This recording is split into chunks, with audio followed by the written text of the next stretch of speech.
Bismillahirrahmanirrahim. Assalamualaikum warahmatullahi wabarakatuh. Dan salam sejahtera. Sekalum penghargaan buat Tuan Pengerusi Majlis, Barisan Panel Hakim yang arif lagi bijaksana. Dif-dif kehormatan yang dihormati, para guru, rakan-rakan peserta, seterusnya, hadirin yang saya muliakan. Negarawan Ulung Tun Abdul Razak Hussein pernah menegaskan bahawa perpaduan ialah kekuatan utama negara. Bertepatan dengan semangat itu, rukun negara diisytiharkan pada tahun 1970 sebagai ideologi kebangsaan bagi menyatukan rakyat selepas negara melalui detik hitam perpecahan. Lebih 5 dekad telah berlalu. Namun, persoalannya, adakah 5 prinsip itu sekadar menjadi lafaz di bibir atau benar-benar hidup di jiwa kita? Maka dengan penuh keyakinan saya berdiri di atas pentas ini untuk menegaskan bahawa penghayatan prinsip-prinsip rukun negara merupakan kunci utama bersama membina negara bangsa yang bersatu, berdaulat dan sejahtera. Hadirin sekalian, pragmatik saya yang pertama, kepercayaan kepada Tuhan membentuk masyarakat yang berintegriti. Kepercayaan kepada Tuhan merupakan prinsip pertama rukun negara. Kerana pembinaan sesebuah negara mestilah bermula dengan pembinaan insan. Selaras dengan perkara 3 dan perkara 11, Perlembagaan Persekutuan Malaysia mengiktirafkan Islam sebagai agama persekutuan di samping menjamin kebebasan setiap rakyat untuk menganut dan mengamalkan agama masing-masing. Peruntukan ini membuktikan bahawa negara kita dibina atas asas hormat terhadap kepelbagaian kepercayaan. Bagi memperkukuh keharmonian tersebut, pelbagai program dialog antara agama dan inisiatif perpaduan terus dilaksanakan oleh Kementerian Perpaduan Negara. Usaha ini bukan sekadar menghimpunkan masyarakat berbilang kaum dan agama, malah menyuburkan persefahaman, toleransi dan saling menghormati dalam sebuah negara yang kaya dengan kepelbagaian budaya. Dasar perpaduan negara turut meletakkan penghayatan rukun negara sebagai antara asas penting dalam memperkukuh perpaduan nasional. Fakta ini membuktikan bahawa pembentukan masyarakat berintegriti bukan sekadar tanggungjawab individu, bahkan menjadi agenda utama pembangunan negara. Implikasinya, apabila rakyat berpegang teguh pada nilai agama, lahirlah masyarakat yang berakhlak mulia. Hadirin yang saya hormati, pragmatik saya yang kedua, kesetiaan kepada raja dan negara memperkukuh kedaulatan negara bangsa. Institusi raja berperlembagaan merupakan lambang perpaduan dan kesinambungan negara.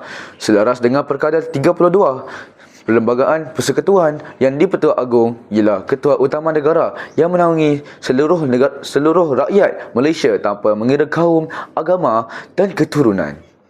Oleh itu, kesetiaan kepada raja dan negara merupakan asas kepada kestabilan serta keharmonian negara. Semangat patriotisme dapat diterjemahkan melalui penghormatan kepada jalur gemilang, penghayatan lagu negaraku dan penyertaan dalam sambutan Hari Kebangsaan. Namun dalam era digital ini, hari ini, kesetiaan kepada negara turut diuji melalui penyebaran berita palsu, fitnah dan provokasi yang boleh memecah belahkan masyarakat.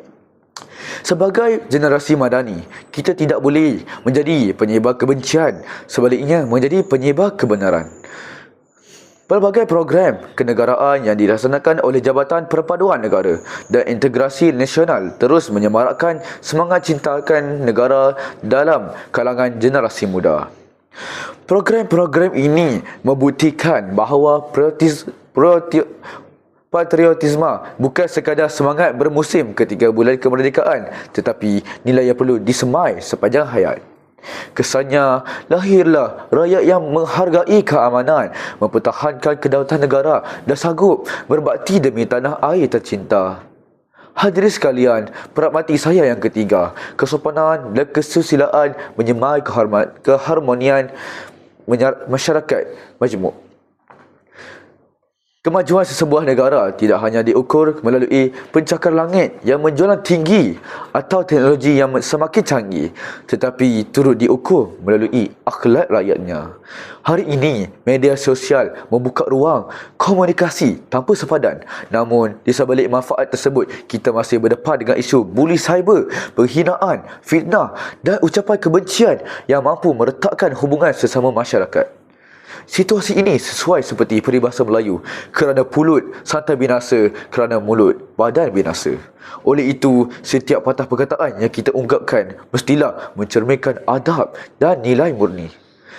Pelbagai kempen kesedaran berkaitan etika komunikasi dan literasi digital terus dilaksanakan bagi membentuk masyarakat yang lebih berhemah ketika berinteraksi. Implikasinya, apabila masyarakat mengamalkan budaya hormat menghormati, perselisihan dapat diselesaikan melalui hikmah, manakala perpaduan akan terus diperkukuhkan.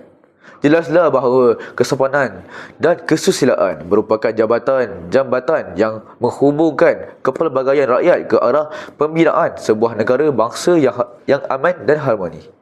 Hadirin sekalian, kesimpulannya, pembinaan negara bangsa bukanlah tugas pemimpin semata-mata, tetapi amanah seluruh rakyat Malaysia.